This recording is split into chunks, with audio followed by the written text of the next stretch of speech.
Hi, bestie! So, dumating na yung order ko from Creamline. So, ang in-order ko lang ay isang box ng pinipig. So, chocolate and strawberry flavor. Tsaka cream bar. Parang ang agad ng phone ko. Cream bar, tag-isang flavor. So, cookies and cream, Rocky Road, ubi queso, tsaka buko salad. So, hindi ako makakapag-video. Ayusin ko lang muna tong stocks dito sa freezer and then I'll discuss kung magkano yung mga prices niya. Okay? So, ito bestie, yung in-order ko, nilabas ko muna para makita nyo. So, tag-isang box ng pinipi kasi sobrang mabenta nito sa akin. Strawberry and chocolate flavor. At tag-iisang pack ng cream bar. So, meron tayong Rocky Road, ube pastillas, cookies and cream, at buko salad. So, ipapasok ko na yan dito sa freezer kasi baka matunaw, sayang naman. Pero, so far, di naman yan agad-agad basta natutunaw. Okay, so pasok na natin siya dito. Yan lang naman. Nilagyan ko muna ng RC. Pero tatanggalin ko yan mamaya. Siyempre baka mag-yellow.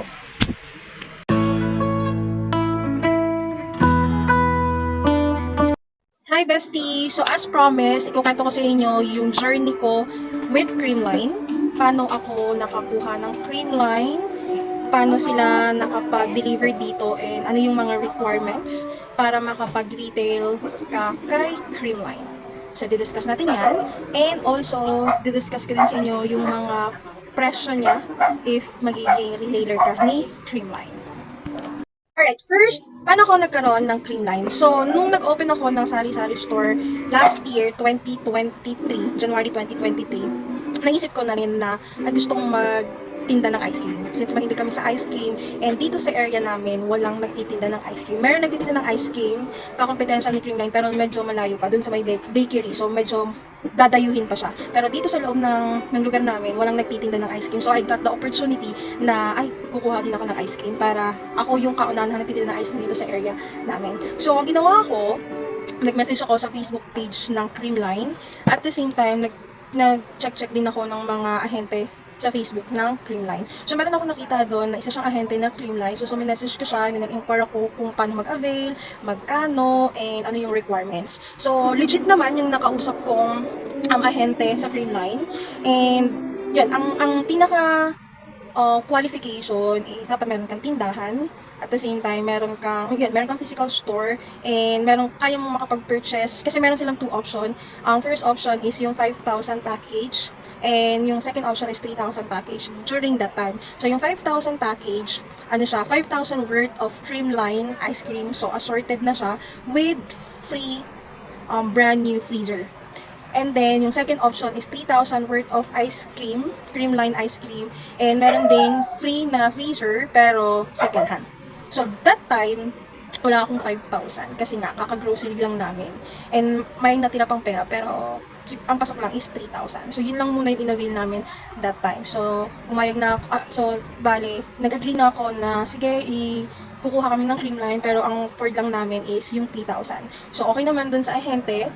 And then, pumunta sila dito sa physical store. Chinek nila kung legit ba. And then, okay naman. Parang nag-CI sila, ganun. So, okay naman. Tapos, chinek din nila kung meron bang nagtitinda ng Creamline na malapit sa tindahan ko. Kasi, if I'm not mistaken, dapat merong 200 meters apart yung parang pinaka-distance from your store to another store. Di ko sure, correct me if I'm wrong, pero parang ganun. And then, so, na-approve naman. And then, hinihingan na nila ako ng requirements. So, yung requirements is valid ID lang. Yan, valid ID lang. Proof na ikaw yung may-ari ng tindahan and nasa legal age ka naman. So, nagpa-xerox lang ako ng valid ID, then meron na siyang pinapirmahan sa akin na parang contract, and also information about Creamline. So, in-explain din niya, bago niya sa akin syempre pinapirmahan yung parang proof na magiging retailer nga ako ni Creamline. So, mabait naman yung ahente. Explain niya muna sa akin yung history ni Creamline. Sinabi niya na si Creamline ay incorporated with Rebisco. So, parang isang company lang yan sila. And then, yun, nag-offer din sila ng mga ice cream. And then, yun ka, sa Creamline, so pag nag-avail ka ng ice cream sa kanila, so of course, dideliveran kanila ng free delivery na siya, sila na yung magdadala ng, first, dadalhin nila yung freezer sa tindahan mo, together ng mga ice cream na in-order mo. Nung unang purchase, since we're 3,000, wala pa akong choice na mamili. So parang sila pa yung nag-provide ng ice cream. And ang binigay nila sa akin is yung mga best seller during that time. So, bestseller ice cream nila worth 3,000. And then, explain niya sa akin na once a week lang sila nagde-deliver sa area. Syempre, depende sa location. So, once a week. So, dapat before that delivery time, ma-message mo na sila kung ano yung ice cream na o-orderin mo for the following week. Second, meron silang tinatawag na 5% electric subsidy. So, parang pag na-reach mo yung certain quota, kung na ma-remember, I think 4,000 or 5,000 na quota or na-order mo for the entire month, magiging eligible ka for the 5% electric subsidy. So, yung 5% electric subsidy na yun, hindi siya cash. Magiging purchase mo siya at magiging ice cream product. For example, sa 5,000, naka-reach ako ng 5,000 for that month. The following month, meron akong 5% electric subsidy. So, ang 5% ng 5,000 ay 250? Bobo ko sa mga 250 or basta ganon. So, yung 250 worth of ice cream ang idadagdag nila or ile-less na nila dun sa resibo ng in-order mo. So, parang magiging ganun yung mangyayari sa deduction.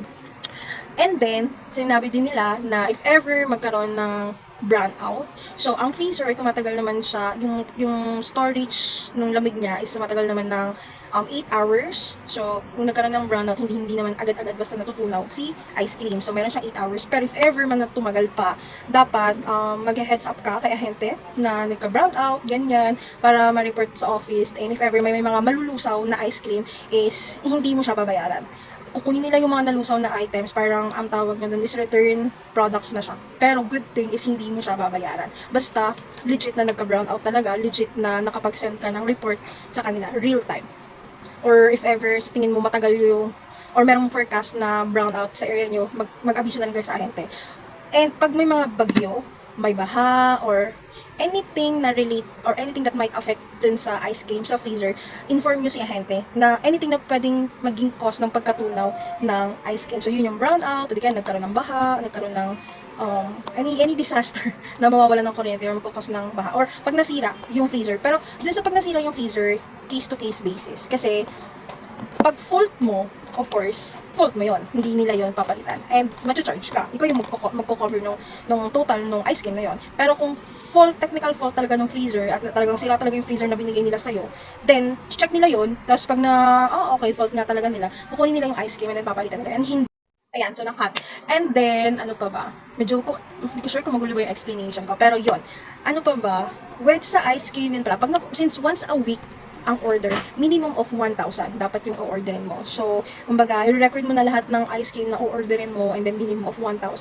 Bakit? Kasi nga, once a week lang naman sila magdi-deliver and parang lugi naman sila kung worth 200 lang na ice cream yung nadalhin nila sa area mo. Syempre, yung gas pa and then yung ibang subdivision kasi may bayad yung sa mga gate, ganyan. So, shoulder kasi nila yun. So, parang pinagsasabay-sabay na lang nila. And then, parang hindi naman din sila masyadong lugi kasi kawawa naman yung ice cream kung ita-travel, matutunaw lang kasi ganitong amount lang naman yung pinurchase mo. So, ang ginagawa ko, ang diskarte ko, if alam kong mabenta yung ice cream ko on that week, so, syempre mag-order na ako the following week kung ano yung mga naubos na or yung paubos na stocks kong ice cream. Pero kung medyo matumal, let's say nag-uulan for that week, hindi mo na ako mag-order, which is okay lang siya. Wala naman siyang sapilitan. Ang grateful din ako kasi yung ahente ko is hindi siya makulit, hindi niya ako kinukulit na, ma'am, order ka na ganyan-ganyan. So, parang hinahayaan niya lang ako na mag-order pag kailangan nila talaga ng ice cream. So, yun lang. And, ano pa ba? Si Creamline, meron siyang retail price. And then, meron din siya yung pang SRP na price. So, optional, if ipa-follow mo yung presyo na yun, or dadagdagan mo pa ng konti. So, nasa sayo na yun. Pero, kumbaga, ang pinaka-standard is yung bibigay nila sa yung tarpaulin na nakailagay doon lahat ng variant ng ice cream and then yung mga flavors and then yung mga price. Tapos, andun din yung presyo. And then, kung gusto mo i-change, then tatakpan mo na lang siya. Ganyan. So, yun. So, nakaka 1 year na ako mahigit kay Creamline. And overall, okay naman yung experience ko sa kanila. Mababait naman yung nag-deliver. And, well, good thing kasi hindi pa ako, nag-brand out na, pero siguro mga 1 hour lang, ganyan. So, hindi naman siya talaga naka-affect sa ice cream. Siguro ang nagiging disadvantage lang is, pag naglalagay, pag naiipit yung mga ice cream, so nade-deform. So dapat pag ilalagay mo na siya sa freezer, dapat isasalansak mo talaga siya ng maayos para hindi siya naiipit, hindi siya made-deform. Kasi nakakahiyang ibenta pag na-deform na. And pag minsan naglalagay ka ng mga drinks na basta non-ice cream products, pag naglalagay ka sa loob ng freezer, minsan nahahatak niya, nahihigop niya yung lamig. So, yan, parang naaano din yung ice cream na ma-deform siya. Pero overall, wala akong reject sa mga ice cream, and kung meron lang kinakain na lang namin as yung, parang nakakayan mo kasi kung i-return isang piraso lang naman, 2 piraso, so kinakain na lang din namin siya. Pero overall, okay yung cream line, mura siya. Bakit cream line? Napili kong ice cream kasi I love pink. I'm sorry. I love pink, and then yung sister ko, mahilig siya manood ng volleyball. So, yun. Isa namin yung cream line. Okay, so didiscuss ko na, nawala ko na yung pinaka-copy ko, pero nakasave naman siya dito sa phone ko, yung mga retail price niya. So, didiscuss ko siya. Okay, let's go! Alright, so with creamline ice cream, meron siyang 1, 2, 3, 4, 5, 6, 7, 8, 9, 10, 11, 12, 13, 14, 15, 16 variant of ice cream na pwede mong pagpilian. Okay? So mag-start tayo sa pinakamura nilang ice cream hanggang sa pinakamahal. First is fruit lolly. So dito ko ilalagay yung pinaka-image niya. So yung fruit lolly, meron siyang 5 flavors: watermelon, green apple, grapes, lemon, and orange. Sa isang pack, 10 pieces. And then sa isang pack, isang piraso is 7.40 ang isang piraso. Pag isang pack, 74. Okay? And ang bentahan ng fruit lolly is 9 pesos. So, where's the calculator?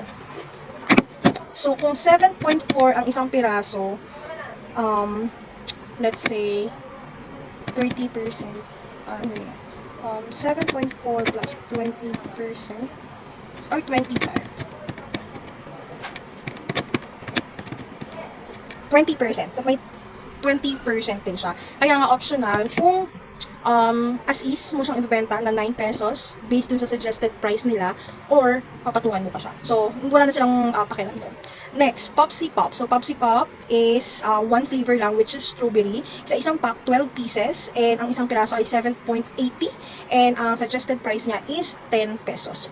Next, Cream Coolers. Cream Coolers ay merong 4 na flavor: chocolate, mango, melon, strawberry. Sa isang pack, 20 pieces. Ang isang piraso ay 8.80, at ang suggested price niya ay 11 pesos. Next, Cream Bar.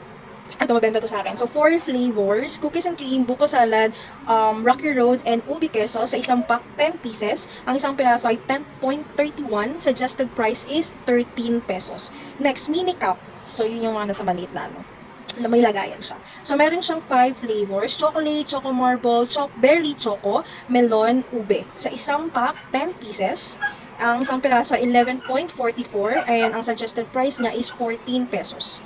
Next, Pinoy Classic. So, meron siyang 2 flavors: munggo and ube munggo. Sa isang pack, merong 8 pieces. Ang isang piraso ay 13.30. Suggested price is 15 pesos. Next, sundae. 3 flavors: chocolate, caramel, strawberry. Sa isang pack, 36 pieces. Isang piraso ay 14.29.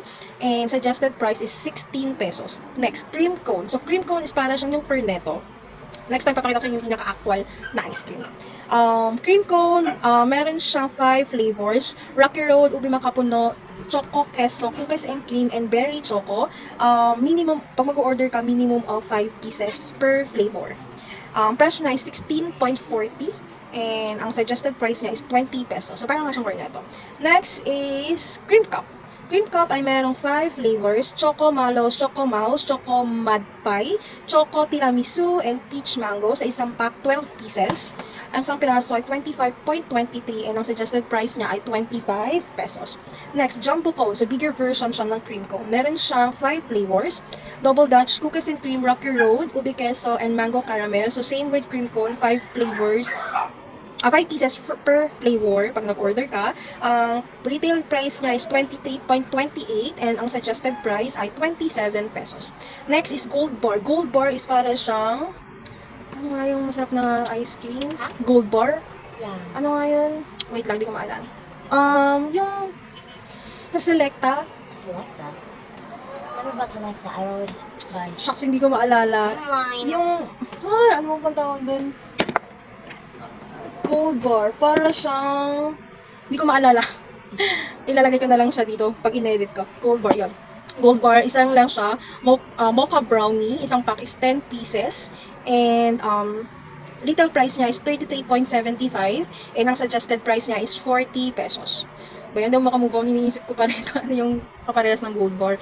Next is, ito na yung mga nasa malalaking lagayan. So, meron tayong, for 1 liter, 3 flavors, Rocky Road, buko salad, cookies and cream. Retail price niya is 112.84 and ang suggested price niya is 125. Next, yung 2 liters naman. So, sa 2 liters, medyo madami yung flavor. Ayan, nakat ulit. So, naalala ko na yung kapares ng Gold Bar, which is Magnum. Ay, ang inis na Magnum, yung parang sa Selecta. Okay, let's move on. So, going back dun sa 2 liters, medyo marami yung flavor niya. Double Dutch, Rocky Road, cookies and cream, buko salad, ube, berry vanilla, peach mango, and ubi queso. Retail price 179.60. Suggested price is 200. For 3 liters, meron siyang premium and classic. So, Chocomucho 10. So, sa premium, merong Double Dutch, Rocky Road, cookies and cream, buko salad. Retail price is 360 and suggested is 400. Sa classic naman ay chocolate, vanilla, strawberry. Retail price niya is 312.90 and ang suggested price niya ay, wait, hindi ko memorize. Ay, hindi ko nasulat. Nakalimutan ko na. Nakalimutan ko yung suggested price ng 3 liter na classic kasi hindi siya available dun sa... Ayan, so may bumili. So, hindi ko na makita yung suggested price ng 3 liters na classics kasi hindi siya available dun sa tarpaulin. Tsaka hindi ako nag-order kasi noon.